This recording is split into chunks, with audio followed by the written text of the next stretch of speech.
olahraga terhadap komunitas penggiat alam Gema Warna Indonesia Gunung Putri Bogor.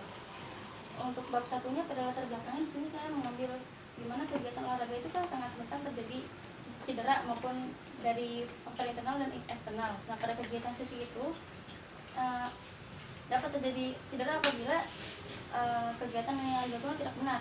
Nah, sebagai penggiat alam di mana dapat mengalami kejadian yang tidak terduga sebagai relawan maupun penggiat alam seperti mendaki gunung, salah satu kegiatan yang digemari oleh berbagai kalangan di sana, termasuk kegiatan yang berisiko tinggi terjadi cedera. Nah, tapi tidak semua pendaki maupun penggiat alam sudah berpengalaman dan mengetahui dasar prosedur yang harus dilakukan saat melakukan kegiatan di alam. Nah, ini saya mengambil ini karena saya ingin mengharuskan para penggiat alam itu untuk mengetahui dari segi keamanan medis tentang pengetahuan pencegahan dan penanganan cedera olahraga. Untuk identifikasi masalahnya, di sini apakah komunitas memiliki pengetahuan mengenai survival, terus apakah memiliki pengetahuan tentang asupan gizi, lalu apakah memiliki alat dan prasarana yang memadai, lalu apakah memiliki pengetahuan tentang teknik pendakian yang benar dan persiapan secara fisik dengan latihan apa yang dilakukan. Lalu apakah bagaimana pengetahuan tentang penanganan dan pencegahan cedera olahraga sebelum dan ketika melakukan kegiatan dalam terbuka. Nah, untuk identifikasi masalah tersebut, maka saya membatasi masalah di mana saya hanya mencakup pengetahuan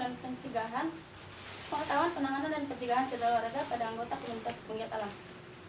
Nah, untuk kajian teoretiknya, di sini saya membagi 3 teori, di mana yang pertama hakikat pengetahuan.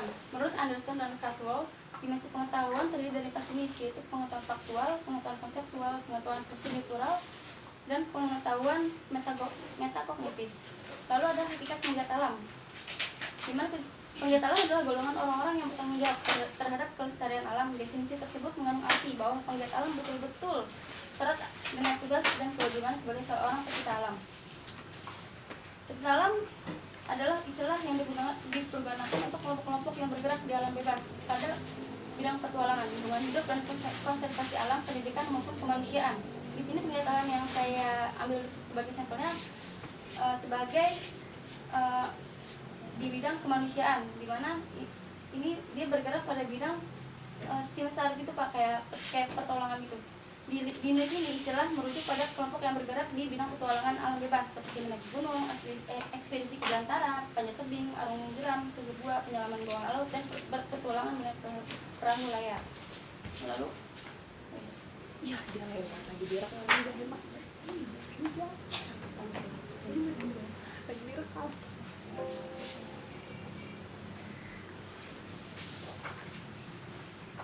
Kamu kenapa?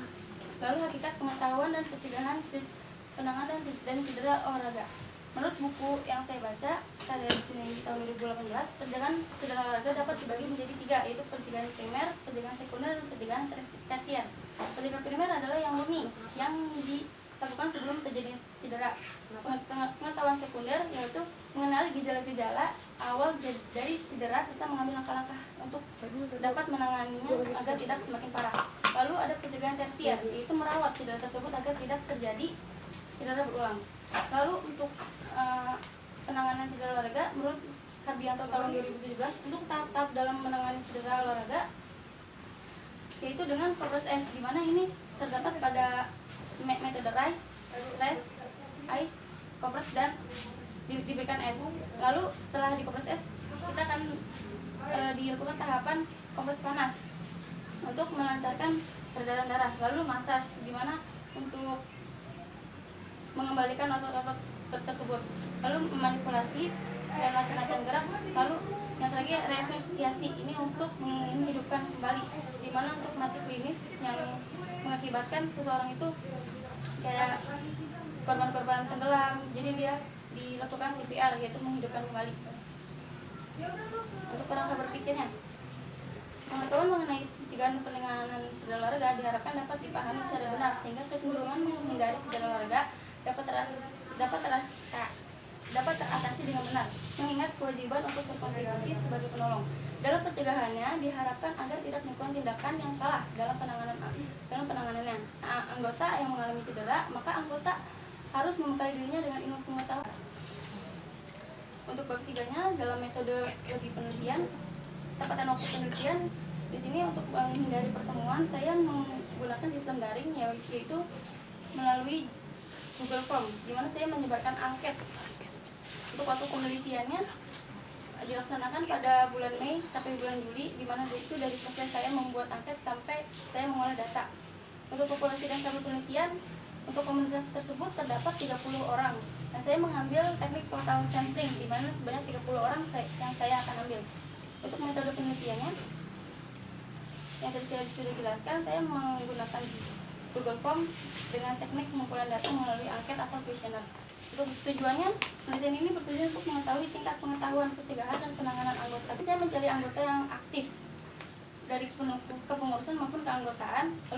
Lalu saya memberikan angket pada responden melalui Google Form. Selanjutnya saya mengumpulkan angket dan melakukan transkrip terhadap hasil pengisian angket. Nah, setelah itu saya memperoleh data dan saya akan mengolah data tersebut dan mengambil kesimpulan dan saran. Untuk teknik analisis datanya, saya menggunakan teknik editing dengan Excel, di mana ada seleksi data untuk penelitian terhadap data yang saya peroleh. Lalu saya pemberian kode, di mana saya memakai skala Likert. Untuk yang soal positif, di mana yang skala tertingginya itu 5, dan saya akan memberi kode untuk yang sangat setuju itu 5, dan yang untuk negatifnya, yang sangat tidak setujunya saya beri 5, dan itu jadi sebaliknya untuk yang nilai positif dan negatif.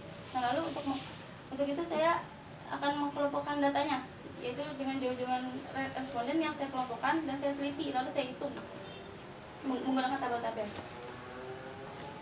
Untuk data hasil penelitiannya, di sini saya mengambil dari data yang saya olah, saya membagi menjadi 3 variabel, yaitu pengetahuan cedera olahraga, pencegahan, dan penanganan.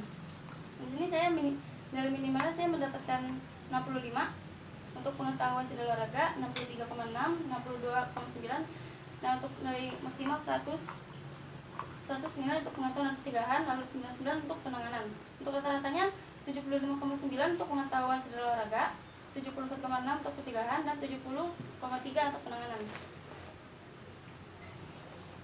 Untuk distribusi frekuensi variabel pengetahuan cedera olahraga, di sini saya akan saya bahas pada pembahasan ini untuk yang variabel pengetahuan cedera olahraga. Lalu ini untuk variabel yang tadi untuk pengetahuan cedera olahraga, yang tadi ini untuk pencegahan cedera olahraga, lalu yang ini untuk penanganan cedera olahraganya. Coba balik dah, sebaliknya. Lalu untuk hasil pembahasan penelitian, di sini dari hasil penelitian ini menunjukkan bahwa variabel pengetahuan cedera olahraga terdapat nilai rata-rata sebesar 75,9, di mana pada rentang nilai 50-75% terdapat pada kategori cukup baik.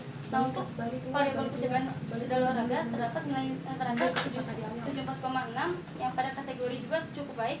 Lalu pada hasil penelitian untuk penanganan cedera olahraga terdapat nilai rata-rata sebesar 70,9, di mana pada rentang nilai tersebut terdapat pada kategori cukup baik juga.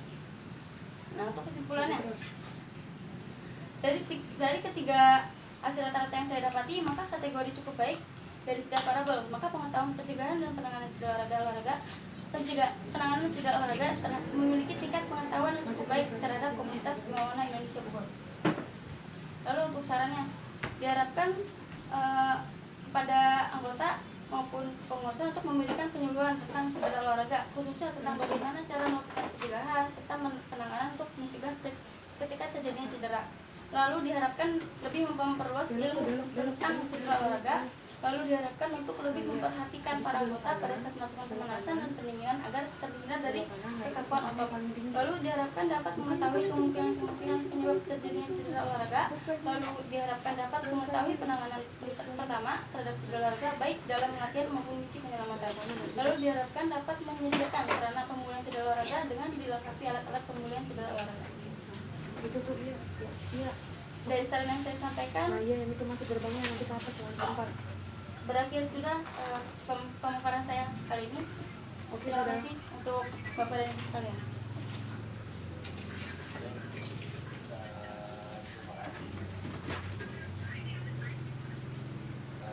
Masuk aja, masuk. Lewat, iya lewat samping motor putih itu. Pak Albert, Pak. Bukan itu pintunya, bukan itu.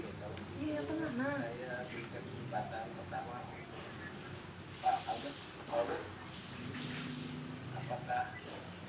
Udah naik ke atas, Boy. Naik ke atas lantai 4. Ada